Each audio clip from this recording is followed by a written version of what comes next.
Welcome back, everyone. Today we're not going to hop right into the transfer. We wanted to kind of take a pit stop in between the retrieval and the transfer and talk about specifically why we decided to do a frozen embryo transfer. Prior to our pregnancy loss, really Natalie and I saw no real benefit in carrier screen testing. Neither one of us has any family history of any genetic disorders, and we just figured that even if something did happen to come back, we would, if it was just one of us, we would still have a 75% chance of having a genetically normal baby. So we just, again, felt like there really was no real purpose to testing. It wasn't going to change our course. At the time, IVF was just out of reach. So again, why would you go ahead and test for something if there wasn't another kind of process that you could take to avoid having something go wrong with the pregnancy?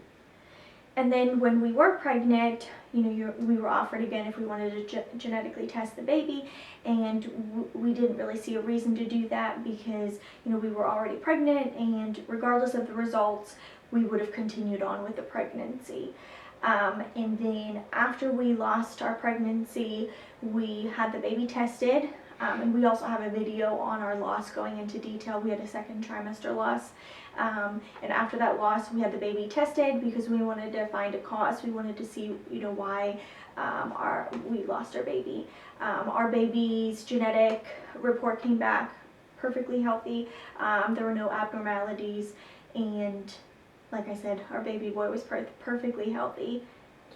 So obviously, as you can imagine, our views on testing changed a bit because even though neither one of us would ever want to terminate a pregnancy, and we never would, we still want to know and ultimately really make sure that there are no surprises, because we dealt with the second trimester loss, then we had a first trimester loss, and we just did not want to deal with anything else. So we really, both of us got carrier screen tested, and it was for a long list of disorders, just because, again, although he was healthy, we wanted to make sure that we understood if there was a chance in the future, just again to prepare ourselves. So luckily, neither one of us came back with any carrier, I guess, genetics, anything that would predispose us to having a baby that would either have trouble or not make it.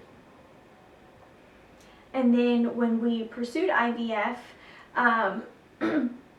we immediately wanted to do the frozen embryo transfer route because we wanted to make sure that we could have time to test the embryos. We wanted to make sure that the embryo that we were transferring was genetically healthy.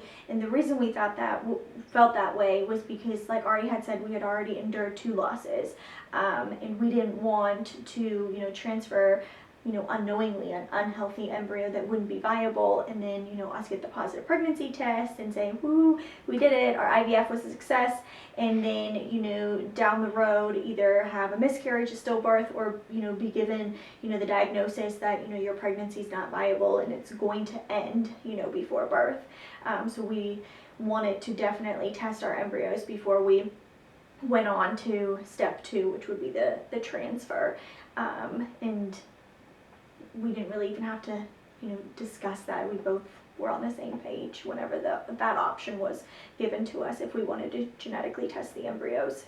And if you haven't watched the rest of our videos, we talked about how Natalie shared during the cost video.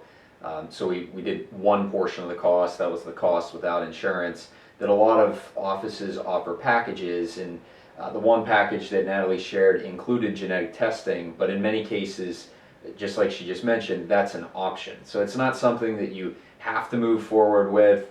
A lot of people feel differently about it, and everybody's kind of at a different point in their specific journey.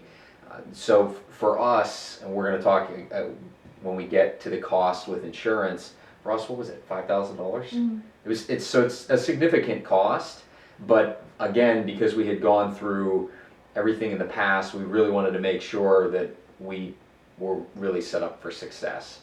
So we have also decided that for any subsequent pregnancies, regardless of whether they're through IVF or not, that we want to make sure that we test immediately.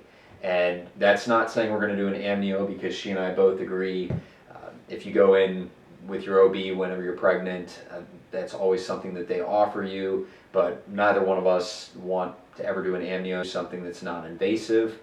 But again, we want to make sure that we understand if there's anything that's about to come our way that's unexpected. We have no plans and never will terminate a pregnancy, but we need to understand if we need to kind of brace ourselves for anything coming to us in the future. At the end of the day, the last thing we want is to prepare a nursery, which we are sitting in now, even though the crib's not in here right now, it's in our room. But we don't want a nursery prepared and never filled. So again, this is one of those things that's really a personal choice, but for us it was a no-brainer just to move forward with the frozen embryo transfer so that we could genetically test the embryos. The next video in line will basically, obviously you can't test an embryo without retrieving it, so the next step is going to be the transfer. So next week we'll have that video. Please let us know if you have any questions in the comments below. Thanks for joining, and until next time.